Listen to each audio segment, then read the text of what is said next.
이번 시간은 서학개미를 위한 리아 계좌 23일인가? 그때부터 증권사들도 다 이제 서비스를 이제 시작을 했더라고요. 국내 시장 복귀 계좌. 우리가 찍먹하는 시간을 한 번씩 가졌잖아요. 찍먹의 대가 선비. 네. 선비의 찍먹 타임. 이번에는 리아 계좌를 빠르게 한번 찍먹해 보겠습니다. 네. 해외 자금, 국내 외환시장 안정화 때문에 그런 건데 서학개미 탓을 되게 많이 했잖아요. 그렇죠. 그 전에 정부들은 특정 투자자들을 특히 해외 주식 투자한다고 야단 맞거나 비난 맞거나 그런 적이 없었단 말이에요. 그렇죠. 한국은행도 좀 그런 말 했었잖아요. 서학개미 탓을 좀 하면서 환율이 오르는 거에 대해서. 근데 진짜 이런 정책을 만들었어. 사실 좀 웃긴 네. 정책이긴 네. 하지 생각해보면. 그래서 해외 주식 팔면 최대 100%까지 감면이 된대요. 그래서 국내 주식을 사라 이거죠. 그렇죠. 코스피 시장 또 좋은 영향이 있겠죠, 이렇게 하면. 그렇죠. 돈이 들어오는 거니까. 네. 어찌됐건. 투자 원금이 4천만 원이야. 내가 2년 전에 애플 주식을 4천만 원치를 샀는데 1천만 원이 수익인 상태인 거죠. 그럼 총 5천만 원까지 된다. 총 매도 금액 기준이다. 해외 주식 그 양도세 계산할 때 체결일이 아니라 그 결제일 기준이잖아요. 결제일 기준으로. 네. 그럼 오늘 만약에 체결이 됐다 체결했는데 치면은 요즘 하루인가요? 예전에 이틀이었던 것 같은데. 이틀. 지금도 이틀. 그래서 이틀 뒤에 이제 결제할 때 그때 환율로 적용하는데 이거는 희한하게 체결 시점에 그 기준으로 이제 환율이 산정되더라고요. 근데 이것도 맞는 말이긴 하지. 이거 잘못 계산하면 5천만 원 넘어갈 수도 있잖아요. 그런 원인이 있다 하더라고요. 만약에 5천만 원 넘어가면 5천만 원까지는 해주고 초과된 것만큼만 양도세를 내는 게 원래대로 찍먹이니까 넘어갈까요? 네, 넘어갑니다. 그래서 이 기준 12월 13일 기준이다. 근데 이런 경우가 있어요. 이 기준까지 들고 있었던 건 당연히 해주는 거고 이거 뒤에 취득한 거는 이건 당연히 안 되겠죠. 그런데 12월 23일까지 100주를 들고 있었어요. 그런데 나중에 50주를 매도했는데 다시 또 50주를 사서 이때나 똑같이 100주가 지금 들고 있는 거예요.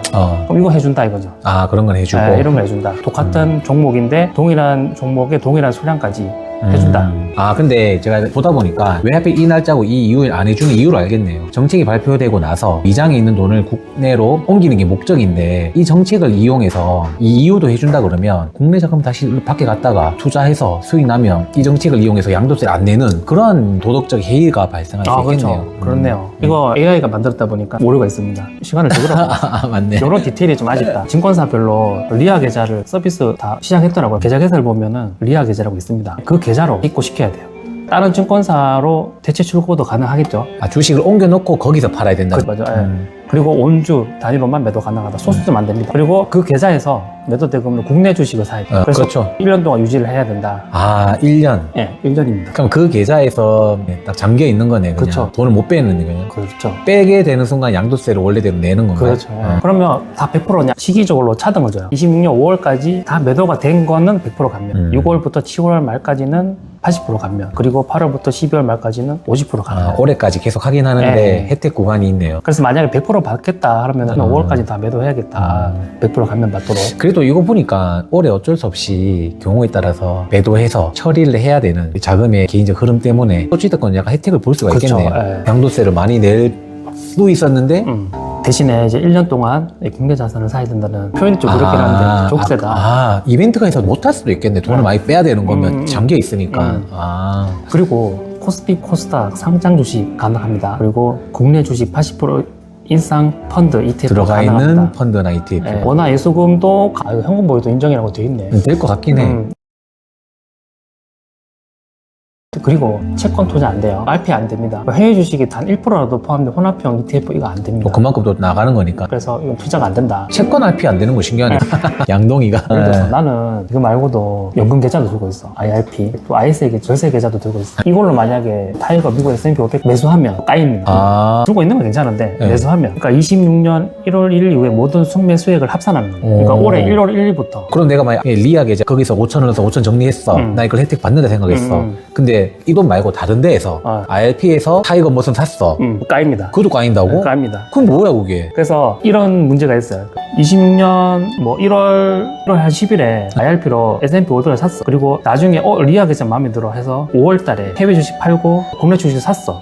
그러면 1월 달 산 거 까야 돼. 그걸 까고 이제 계산한다고? 네, 그렇죠. 근데 IRP는 그렇다 치고 일반 계좌에서 사는 것도 그래 되는 거예요? 일반 계좌도. 그러면 이 혜택을 온전히 받으려면 1년 동안 해외 투자를 하지 말라는 거잖아. 그렇죠. 네, 그래 됩니다. 뭐죠 이거? 좀 이상하죠, 그죠? 많이 이상한데요? 그렇죠. 이걸 하는 사람이 있을까요 그러면?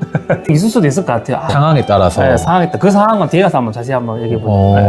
리아 계좌는 증권사별로 이렇게 복수 계좌가 개설이 가능하지만 5천만 원 납입 한도는 합산이기 때문에 그거는 5천만 원까지면 된다. 나는 그러면 이거 리아 계좌 쓰는 게 유리한가 한번 적용을 해보면 네. 작년 25년 12월 23일 기준으로 평가 차익이 큰 해외 주식을 보유하고 있나? 있다고 가정해 볼게요. 없다 그러면 너 안 되는 아니야. 평가 차익이 크다면은 보통 장기간 보유했을 가능성이 없잖아요. 예를 들어서 애플 주식을 한 3년 전에 1,000만 원치 샀는데 그게 5천만 원이 됐다. 그럼 차익이 4천만 원이니까 크다고 가정하고 그러면은 26년 한 해 동안 연금 계좌 등에서 적립식 매수를 중단할 수 있는가? 아까 말한 대로. 그러니까 이게 적립식 매수 하시는 분도 있을 거란 말이에요. 그렇지. 이게 DC 계좌도 들어가는 건가요? DG 계좌 들어가죠. 그러면 거기서 이제 3개월이나 한 달에 한 번씩 이제 회사 기여분이 들어오면 그러니까 자동적으로 자기가 포트폴리오 구성했는 비율대로 돈이 들어가게 설정한 사람이거나 아니면 할 거거든요. 그거 다 안 된다는 거잖아. 그쵸, 안 되죠. 안 되는데 그러면 리아 계좌를 혜택 아예 안 되냐? 그건 아니고 그러니까 그만큼 줄어드는 거잖아. 그렇죠. 깎인다는 거니까 그럼 잘 한번 생각을 해봐야 될 것 같아요. 그래서 1년간 묶어둘 수 있는지도 봐야지. 이게 또 중요한 거니까. 중도 인출하면 세금이 또 추징이 돼요. 이게 다 맞다 그러면 5월 이내에 매도해라. 이 상황이 되시는 분들은 네. 뭐 괜찮다.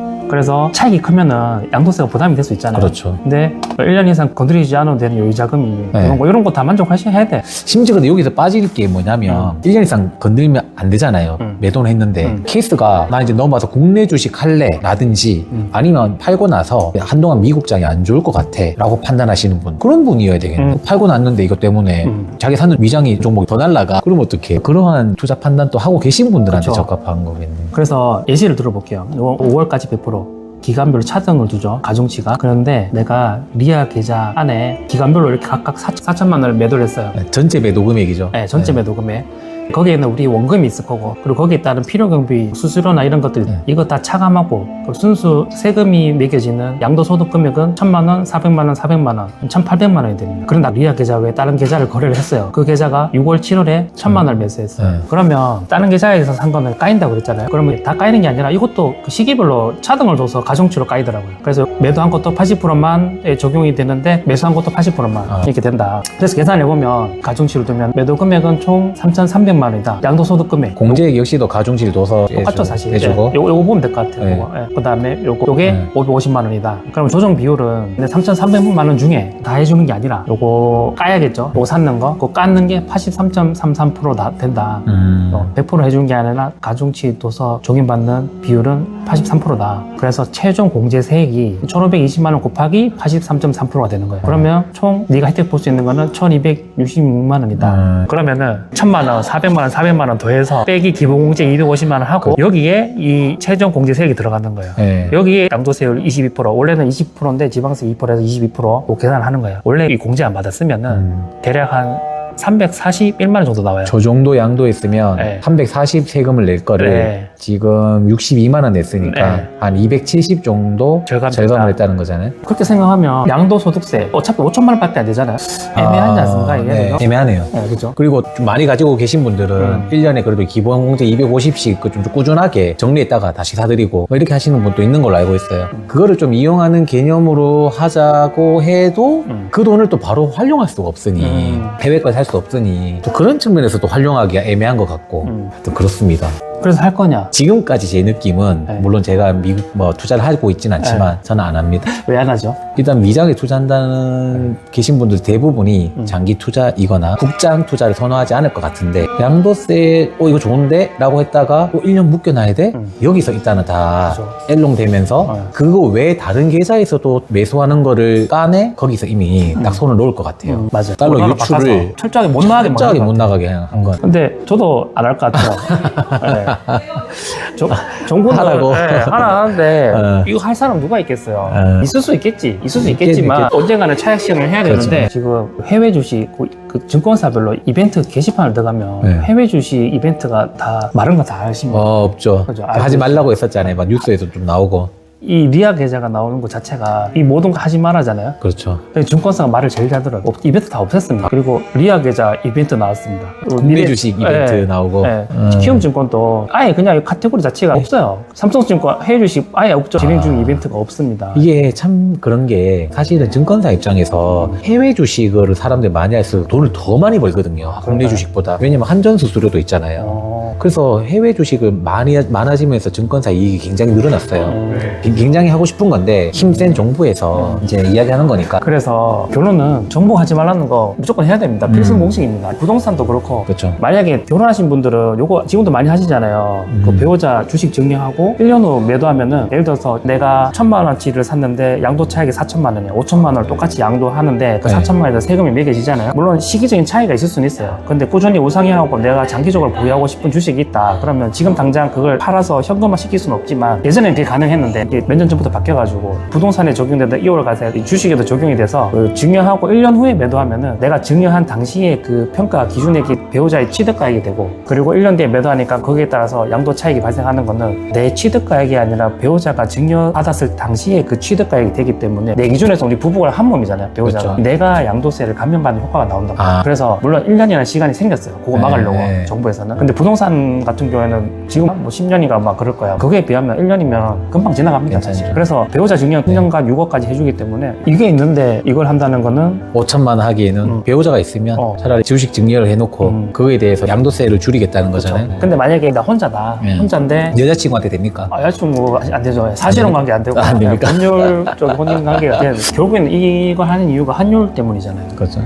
그러니까 환율이 계속 우상향할 거라고 생각하는 사람 입장에서는 그냥 해외 주식 그렇죠. 주고 있지. 내가 국내 주식 샀으면은 환율 올라가면은 그만큼 투자 수익률이 깎이는 그런 건데. 효과가 있으니까. 그래서 환율이 꾸준히 우상향할 것 같고 미국 주식에 장기적으로 보유할 계획이고 그리고 해외 주식을 팔았다 하더라도 국내 주식이 마땅하게 살 만한 게 없어 보이면 지금 많이 올랐잖아요. 우리 영상에서도 코스피 많이 올랐다고 영상을 찍었잖아요. 네. 그런 상황이라면은 굳이 돌아와서 마땅히 살 거 없는 국내 주식을 살 수도 없고 그냥 이런 계산 나왔네 이 정도만 알고 넘어가면 되지 않을까. 그래서 오늘 빠르게 찍목해본 거는 알고 안 하는 것과 그렇죠. 모르고 안 하는 것은 차이가 있기 때문에 제가 쭉 들으면서 제 나름의 결론을 한번 내보면 저는 이런 생각 들어요. 서학개미잖아요. 국장보다 더 낫다라고 생각하시는 분들이에요. 그런 분들을 다시 국장으로 유입시키기에는 이 제도가 너무나도 약하다. 더 강력한 뭔가 베네핏을 줘도 올까 말까인데 베네핏이 너무 약하다라는 생각이 들어요. 겨우 5천? 그리고 사면 또 안 돼? 뭐 이런 거 안 된다. 지금 국장에 다시 이제 들어온다. 오히려 지금은 미국장이 좀 싸게 느껴지는 그런 식인데 그런 것도 좀 그렇고. 아무튼 그렇습니다. 네. 우리가 기자 간단하게 한번 찍어봤습니다. 네, 저도 전혀 모른 채로 들었는데 뭔가 딱 찍먹 느낌이네요. 딱 괜찮네요. 제가 놓치거나 빠뜨린 부분이 있을 수 있는데 핵심은 네. 이거예요. 그래서 할 거냐 안 할 거냐 따졌을 때 할 만한 유인책이 없다. 약하다. 네, 혹시라도 할 만한 유인책이 있다고 생각이 드시는 우리 시청자분이 있으면 댓글 한번 댓글 남겨주시면 달아주시면 감사하죠. 감사하겠습니다.